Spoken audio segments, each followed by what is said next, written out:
Hello friend, good morning, नमस्कार। मैं अर्चना आप सभी का स्वागत करती हूँ आपके अपने यूट्यूब चैनल लर्न विद पर। शुरू करेंगे फिर अपनी आज की क्लास। और आज की इस क्लास में हम 20 इंपोर्टेंट क्वेश्चन को डिस्कस करेंगे। शिक्षण कौशल के 20 इंपोर्टेंट क्वेश्चन होंगे। शिक्षण कौशल आपके सुपर टेट में 10 नंबर का पूछा जाएगा। इसके अलावा जीवन कौशल भी आपके सुपर टेट में 10 नंबर का पूछा जाएगा। जीवन कौशल और शिक्षण कौशल की मैंने थ्योरी वाइज आपका कंप्लीट कोर्स करा दिया है। प्लेलिस्ट में मैंने अपडेट कर दिया है चैनल पे। अगर वीडियो आपने नहीं देखी है तो वहां से आप अपना कंप्लीट कोर्स कर सकते हैं, बिल्कुल फ्री है, इसका एक भी पैसा नहीं है। और साथ ही साथ में इसमें हम 2000 प्रश्नों की सीरीज को लेकर चल रहे हैं। जो मैंने आपको कंप्लीट कोर्स थ्योरी वाइज कराया है उसी के क्वेश्चन को हम 2000 क्वेश्चन को डिस्कस करेंगे।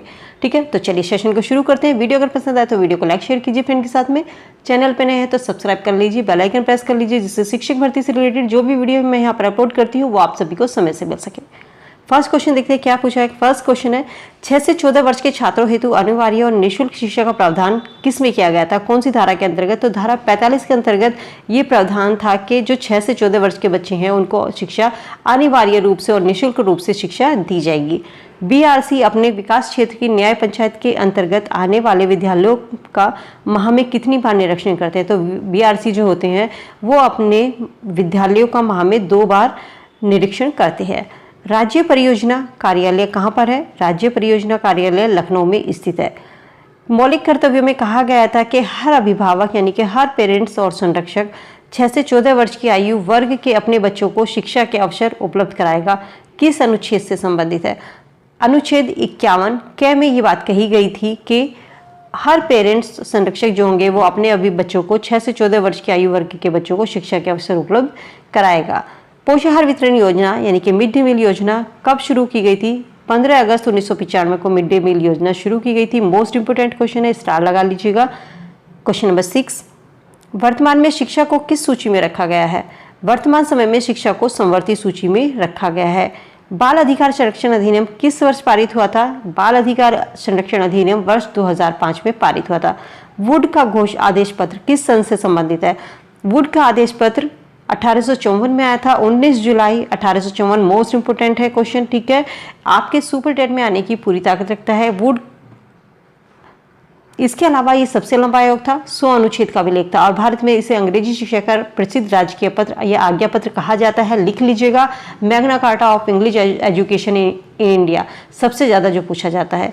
ठीक है, अगला क्वेश्चन है भारतीय शिक्षा आयोग का गठन कब किया गया था? भारतीय शिक्षा आयोग लिख लीजिएगा। भारतीय शिक्षा आयोग का गठन कब किया गया था? 1882 में। 3 फरवरी 1882 को लॉर्ड रिपन ने भारतीय शिक्षा आयोग का गठन किया था और इसके अध्यक्ष थे सर विलियम हंटर। ठीक है, लॉर्ड रिपन कब आया था? 3 फरवरी 1882 को भारत आया था और पहला गवर्नर जनरल उसे वायसराय नियुक्त किया गया था। नहीं सॉरी, लॉर्ड कैनिंग को पहला गवर्नर जनरल वायसराय नियुक्त किया गया था। ठीक है, भारत का 3 फरवरी 1882 को रिपन ने भारतीय शिक्षा आयोग का गठन किया था।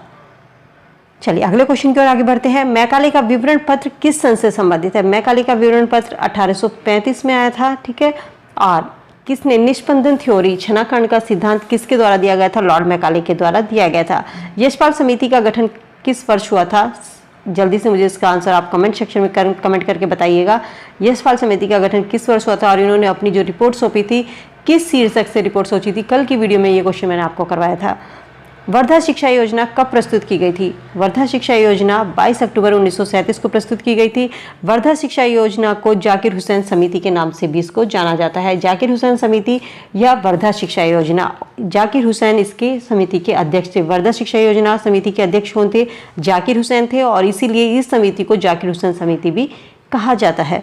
ठीक है, बेसिक शिक्षा की अवधि कितनी होती है? बेसिक शिक्षा की अवधि 7 वर्ष है। और बेसिक शिक्षा में शिक्षा का माध्यम या शिक्षा की भाषा क्या थी? तो मातृभाषा थी कि बच्चे को जो शिक्षा दी जाएगी वो उसकी मातृभाषा में दी जाएगी। बेसिक शिक्षा को बुनियादी शिक्षा, वर्धा शिक्षा योजना, नई तालीम शिक्षा आदि के नाम से भी जाना जाता है। मोस्ट इंपोर्टेंट स्टार लगा लीजिएगा, बहुत ये क्वेश्चन आपसे पूछा जाता है कि बुनियादी शिक्षा या तालीम शिक्षा, नई तालीम शिक्षा किसको कहा जाता है? तो बेसिक शिक्षा को या वर्धा शिक्षा योजना को बुनियादी शिक्षा और नई तालीम शिक्षा के नाम से भी जाना जाता है।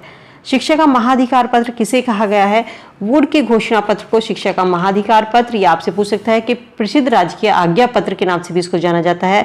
इसके अलावा Magna carta of English education in India. ठीक है, चलिए आगे बढ़ते हैं। क्वेश्चन नंबर 16, ऑकलैंड ने अपनी शिक्षा नीति कब घोषित की थी? ऑकलैंड ने अपनी शिक्षा नीति 1839 ईस्वी में घोषित की थी। प्राच्य पाश्चात्य विवाद कब उत्पन्न हुआ था?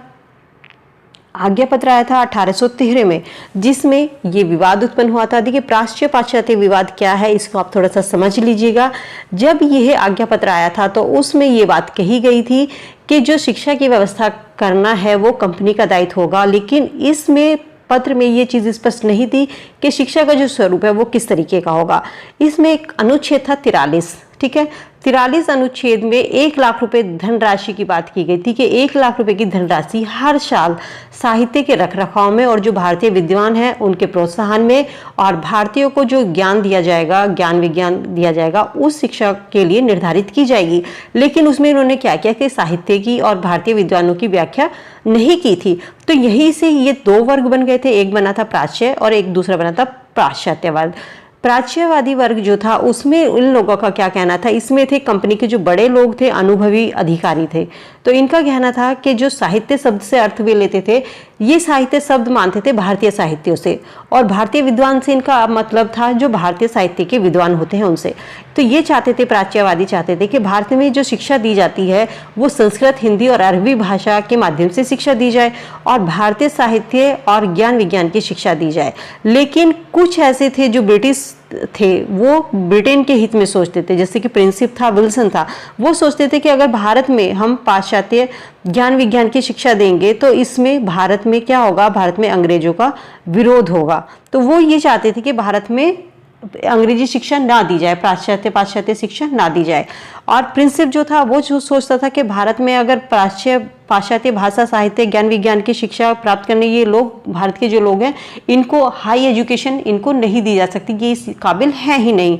लेकिन इसके साथ साथ जो पाश्चात्यवादी वर्ग थे वो चाहते थे, उनके आज्ञा पत्र में साहित्य शब्द का अर्थ वे किससे लेते थे, वो जो पाश्चात्य होता पाश्चात्य साहित्य से लेते थे। और भारतीय विद्वान से उनका क्या तात्पर्य था कि पाश्चात्य साहित्य के जो विद्वान थे उनसे लेते थे।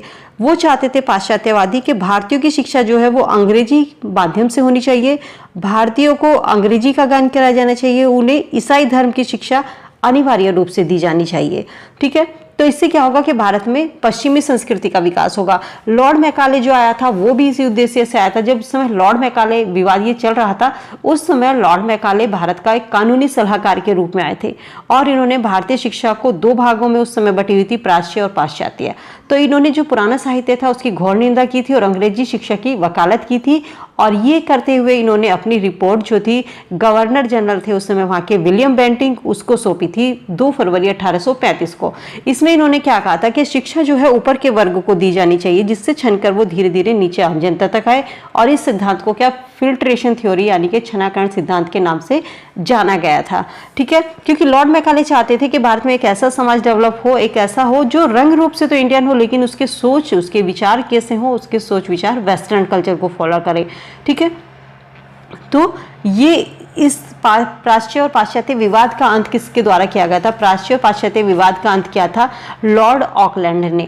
इन्होंने क्या कहा था, जो 1 लाख रुपए की धनराशि थी उसमें इन्होंने 31,000 रुपए और बढ़ा दिए। इन्होंने बहुत चालाकी से इस विवाद का अंत किया था।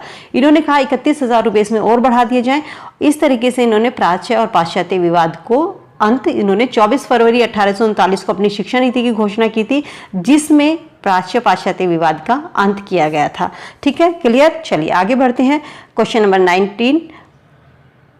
18, राष्ट्रीय आंदोलन के जनक कौन थे? महर्षि दयानंद थे।